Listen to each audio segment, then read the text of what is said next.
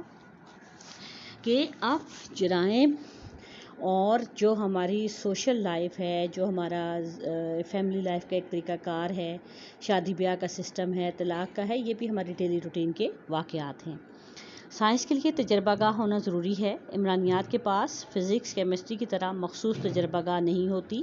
طبعی علوم اپنی تحقیقات اپنی تجربہ گاہوں میں اس طرح کرتے ہیں کہ بیرونی عوامل پر ضبط قائم کیا جائے اور تحقیقات پر بیرونی اثرات سے پاک ہوتی ہیں. ان کے نتائج تقریباً 100% درستی کا معیار حاصل کر لیتے ہیں کہ ان کی جو لیبارٹریز ہیں ان میں وہاں پہ جو تجربات کیے جاتے ہیں وہاں پہ انہیں یہ یقین ہوتا ہے کہ ہم 100% جو ہیں اس کے نتائج حاصل کر لیں گے.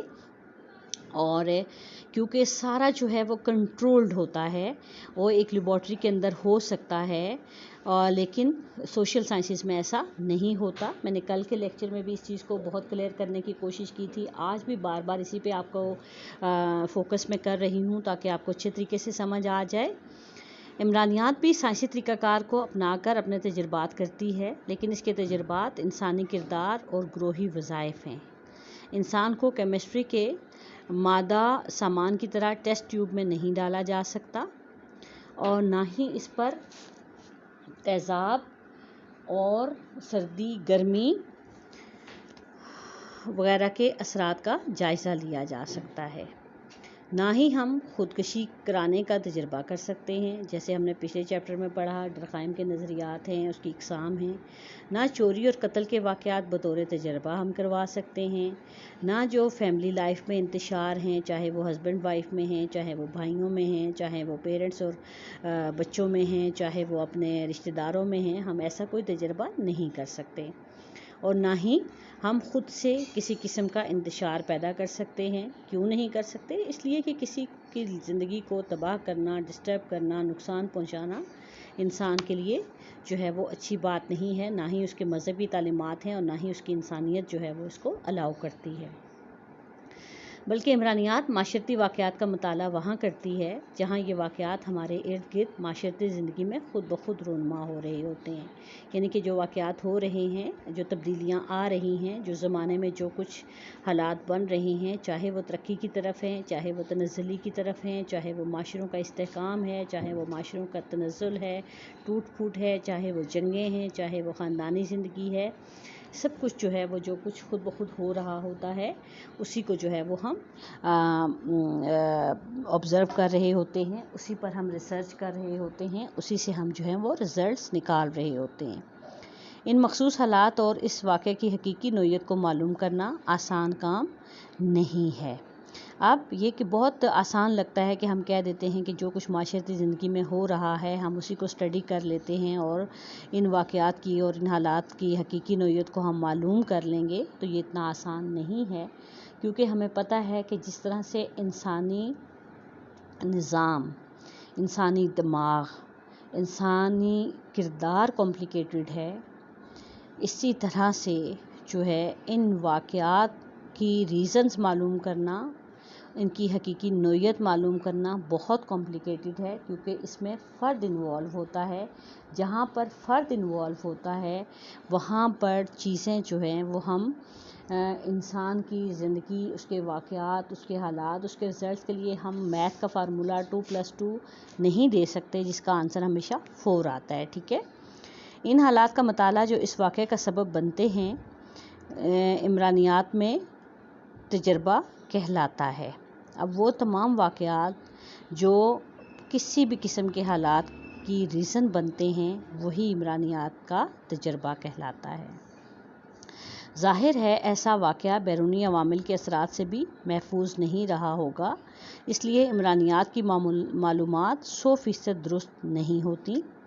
پھر بھی عمرانیات بہت سے عوامل پر سائنسی طریقہ کار سے ضبط قائم کرنے کی کوشش کرتی ہے کہ عمرانیات کی جو معلومات ہیں اس کو ہم 100% درست نہیں کہہ سکتے. کیوں نہیں کہہ سکتے؟ کیونکہ وہ واقعات، حالات جو معاشرے میں ہو رہے ہیں، ہم ان کو جو ہے وہ اسٹڈی کر رہے ہوتے ہیں اور بہت سارے عوامل اس میں شامل ہوتے ہیں، اور سائنسی طریقہ کار سے ہم اس کو ضبط کرنے کی کوشش ضرور کر سکتے ہیں، کر نہیں پاتے.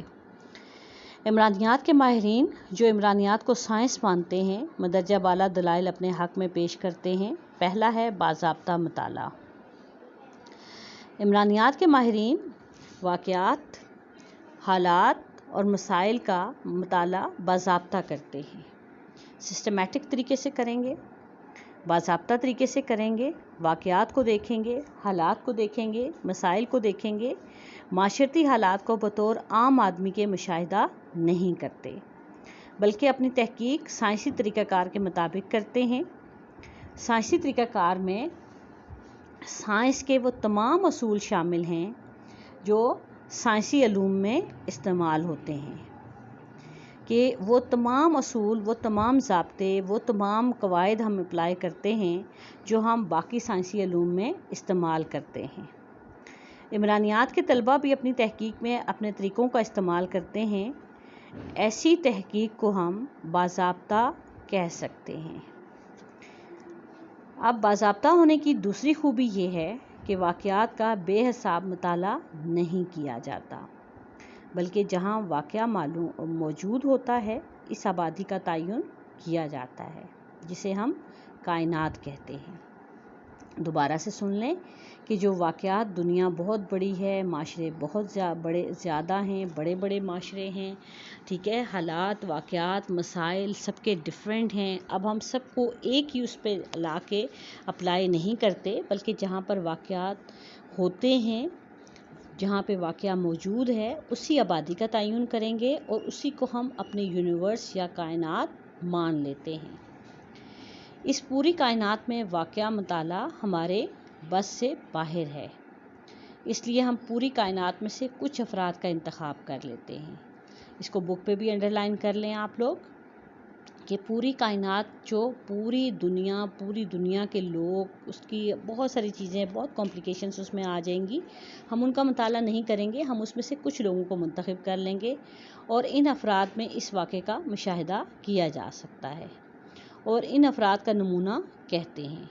اس نمونے پر حقائق معلوم کر کے پوری کائنات پر ان کا اطلاق کر دیا جاتا ہے، جس سے حقائق کائنات کی نمائندگی کرتے ہیں.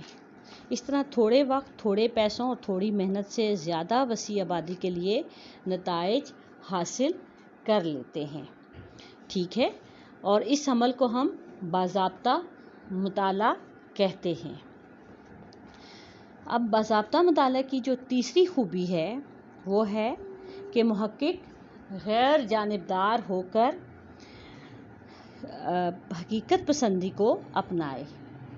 جو حقائق اسے جس طرح سے حاصل ہو رہے ہیں ان کو اسی طرح پیش کرے، اپنی مرضی سے اس میں رد و بدل نہ کرے. جو حقائق اسے اس طرح حاصل ہوں گے وہ قابل اعتماد ہوں گے اور عمران علم کی تشکیل میں مفید ہوں گے. اس مقصد کے حصول کے لیے محقق کی تربیت بہت ضروری ہے. اب محقق کو بھی ایسے ہی نہیں کہا گیا کہ وہ کسی بھی چیز پر ریسرچ کر لے، بلکہ اس کی پہلے ایک ٹریننگ کی جائے گی کہ اس نے کن کن چیزوں کو کنٹرول کرنا ہے، کن کن چیزوں کو اگنور کرنا ہے، کس طریقے سے اس نے ریسرچ کرنی ہے، اور کیا اس کے پاس کوالیفیکیشن ہونی چاہیے، کیا اس کے پاس ٹولز ہونے چاہیے. باضابطہ مطالعے میں تحقیق کی مراحل ترتیب وار ہوتے ہیں اور ان میں باہمی ربط قائم رہتا ہے، یعنی مسئلے کا انتخاب، مفروضوں کی تشکیل اور تجربہ وغیرہ، یہ تمام چیزیں جو ہیں وہ موجود ہوتی ہیں. آج کا یہ جو ہمارا ٹاپک ہے ہم اس کو یہیں پر ختم کریں گے تاکہ آپ اس کو اچھے طریقے سے سمجھ سکیں. اب آپ نے کرنا یہ ہے کہ جس طرح سے آپ ہوم ورک کرتے ہیں اس طریقے سے آپ نے بک پہ آپ نے کام کرنا ہے، ریٹن ورک کرنا ہے، اور ان کے آنسرز جو ہیں وہ مجھے سینڈ کر دینے ہیں. جیسے آپ نے سائنٹیفک میتھڈ کیا ہے، اونلی آپ نے 4 مارکس کے لیے آپ نے مٹیریل لکھنا ہے، ٹھیک ہے۔ اور پھر اس کے بعد ہم یہ کریں گے کہ قدرتی سائنس، سوشل سائنس کا آپ بتائیں گے مجھے، پھر باضابطہ مطالعہ کیا چیز ہے، ٹھیک، کائنات کس کو کہتے ہیں، نمونہ کس کو کہتے ہیں، غیر جانبدار ہونے سے کیا مراد ہے، ٹھیک ہے، اور محقق کس کو کہتے ہیں۔ یہ چھوٹے چھوٹے آپ نے آنسرس لکھتے ہیں، چاہے آپ ایک لائن کے لکھیں، جہاں پہ مٹیریل ریکوائرڈ ہے وہاں پہ 4 مارکس کے لیے کر لیں، جہاں پہ نہیں ہو سکتا وہاں پہ 1 لائن، 2 لائن، 3 لائن، یہ آپ کا صرف جسٹ میں یہ دیکھوں گی کہ آپ نے کام کمپلیٹ کیا ہے، ٹھیک ہے۔ اور اس کام کو آپ نے مجھے سینڈ کرنا ہے، ٹھیک، آپ کا جو سوشیولوجی کا گروپ ہے، اور اس طریقے سے اب آپ لوگوں نے تیاری کرنی ہے، ٹھیک ہے۔ اسی کے ساتھ آج کا ہمارا جو ہے وہ لیکچر ختم ہوتا ہے، دعاؤں میں یاد رکھیے گا۔ اللہ حافظ۔